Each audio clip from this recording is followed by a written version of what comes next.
Assalamualaikum warahmatullahi wabarakatuh. Alhamdulillah, alhamdulillahil karimil mannan, mutawli wal fadli wal ihsan, alladzi hadana lil iman wal ihsan.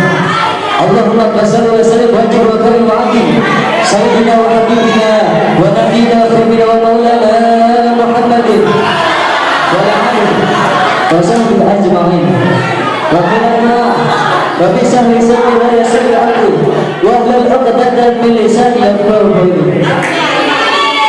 Faqala ta'ala fil Qur'anil Karim, a'udzu billahi minasy syaithanir rajim. Bismillahirrahmanirrahim. Laqad kana lakum fi rasulillahi uswatun hasanah. Al-ayat sadaqallahul adzim. Wa qala nabiyyuna Muhammadun inna min ahabbakum ilayya wa aqrabikum minni majlisan yawmal qiyamah ahsanakum akhlaqan. Pertama dan yang paling utama adalah kita panjatkan puja beserta syukur kehadirat Allah yang Maha Ghafur, yang mana telah mengumpulkannya kita di pada malam hari ini. Semoga wasilah dan barokah kita duduk di pada majlis yang mulia ini, Allah turunkan rahmat dan berkahnya. Salam beserta salam marilah kita sanjungkan kepada Nabi yang membawa kita dari zaman biadab menjadi zaman beradab, yang membawa kita dari zaman orang-orang menyembah berhala hingga sekarang menyembah Allah Ta'ala. Tiada lain, tiada bukan yang di habibana wa nabiyana wa karimana Nabi Muhammad, kepada keluarganya, sahabatnya, tabi'at jika kita sebagai umatnya mendapatkan syafaat nanti di yaumil qiyamah.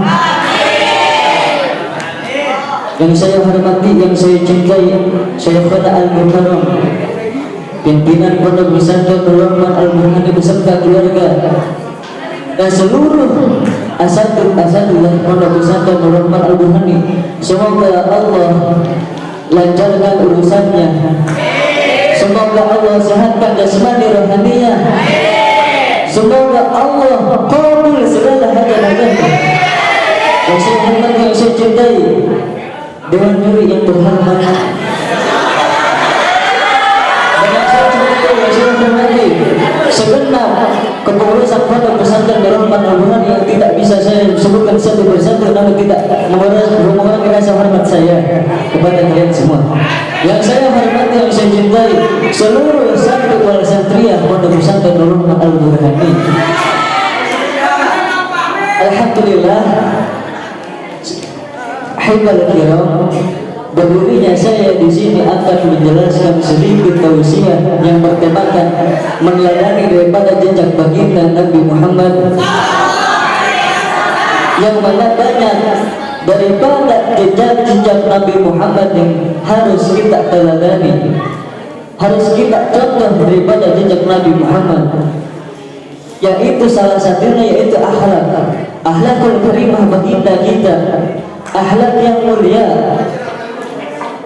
Allah mengabadikan dalam Al-Quran yang berbunyi, a'udzubillahi minasyaitonir rajim, bismillahirrahmanirrahim, laqad kana lakum fi rasulillahi uswatun hasanah. Sesungguhnya telah ada daripada diri Rasulullah SAW itu tak suri tauladan yang baik bagimu, yang dimana kita yang hidup di akhir zaman, kita sebagai umat Nabi akhir zaman, banyak yang telah tidak menggunakan akhlak adab kita jauh di zaman Rasulullah. Banyak anak-anak muda zaman sekarang yang tidak mengedepankan akhlak, bahkan banyak yang mengedepankan hanya gengsinya saja, bahkan hormat kepada kakak kelasnya saja gengsi. Betul? Betul.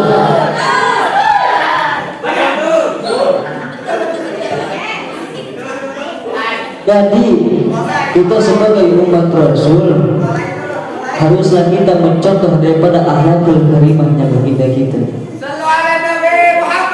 Bahkan gelapnya umat zaman sekarang sangat Kalau Rasul melihat umatnya zaman sekarang, Rasul menangis. Karena apa? Kepada orang tua saja banyak sekarang yang sudah tidak ada adabnya. Banyak yang tidak beradab kepada orang tuanya. Rasul mengatakan dalam sabdanya, "Inna min ahabbakum ilayya wa aqrabukum minni majlisan yaumil qiyamah ahsanakum akhlaqan." Sesungguhnya orang yang saya cintai, kata Rasul, yang dekat kedudukannya dengan nanti di yaumil qiyamah, yaitu orang yang bagus akhlaknya. Jika engkau semua ingin dicintai oleh Rasul, jika ingin dekat kedudukannya dengan Rasul, maka baguskanlah akhlak engkau. Maka pakailah dalam diri kalian semua akhlakul karimah, akhlak yang mulia. Dihikayatkan di zaman Rasulullah SAW, ada seorang nenek-nenek Yahudi. Si nenek itu setiap harinya pekerjaannya selalu meludahi orang. Siapa orang tersebut? Yaitu Nabi Muhammad.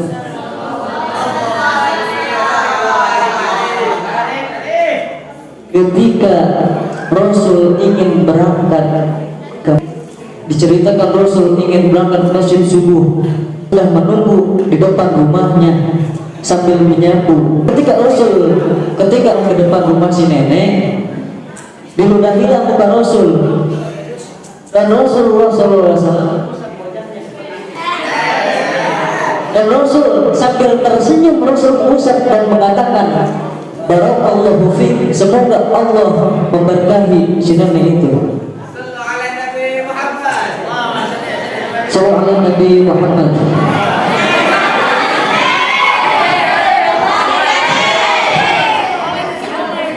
Dan terus hari demi hari Rasulullah seperti itu. Rasulullah tidak mengambil jalan lain. Rasulullah tidak mengambil jalan ke belakang rumahnya. Tidak. Namun Rasulullah mengambil jalan yang si nenek itu, rumah si nenek itu, depan rumah si nenek itu, karena Rasul ikhlas diludahi oleh si nenek itu. Sahabat juga sudah habis pikir, Rasul emang demen sekali Rasul diludahi oleh si nenek itu. Ketika 1 hari, 2 hari, si nenek itu tidak ada lagi meludahi Rasulullah SAW. Lalu Rasul mencari keberadaan si nenek. Rasul khawatir keberadaan si nenek di mana. Dan Rasul menanyakan kepada tetangga si nenek itu. Kata tetangganya, dikatakan bahwasanya si nenek yang suka meludahi Nabi Muhammad terkena sakit. Dan Rasulullah langsung berlari, langsung memberi makanan, memberi roti dan manisan untuk si nenek itu, untuk menjenguk si nenek itu.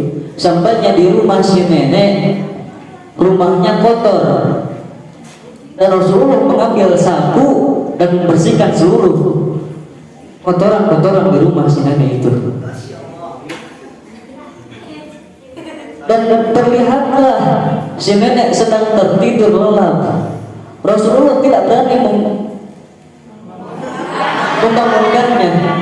Namun Rasulullah menunggu sampai si nenek itu bangun di dalam tidurnya. Ketika bangun, si nenek terkaget oleh mukanya Rasulullah, oleh melihat wajahnya Rasulullah SAW. Kata si nenek, "Ada apa engkau Muhammad datang ke rumahku? Apakah engkau akan membunuhku? Apakah engkau akan membalas pekerjaan yang sering dilakukanku?"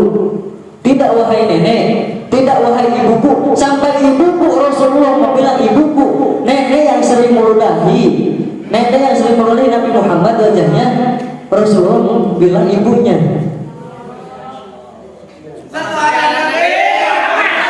Kata Rasulullah,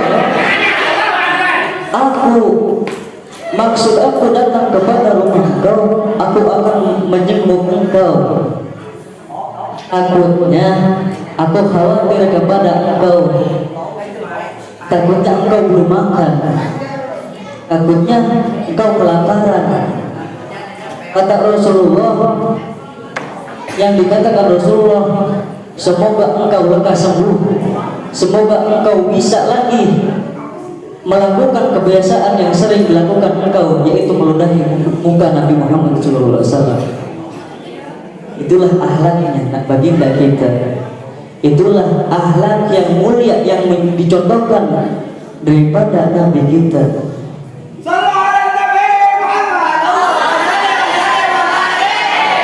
Kita kalau melihat akhlaknya Nabi, kita tidak ada apa-apanya. Makanya kita sebagai umat akhir zaman, kita sebagai umat yang berada di akhir zaman, ayolah kita meneladani jejak daripada jejak Rasulullah SAW. Yang kesimpulan dari tema tersebut yaitu harusnya kita meneladani daripada jejak Rasulullah SAW, yaitu terutamanya akhlak baginda kita.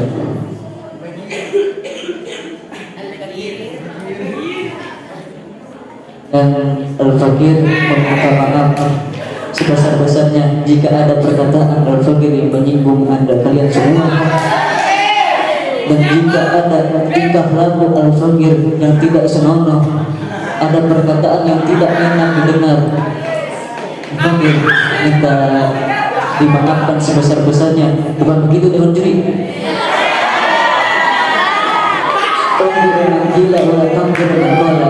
Sekian dari saya. Assalamualaikum warahmatullahi wabarakatuh.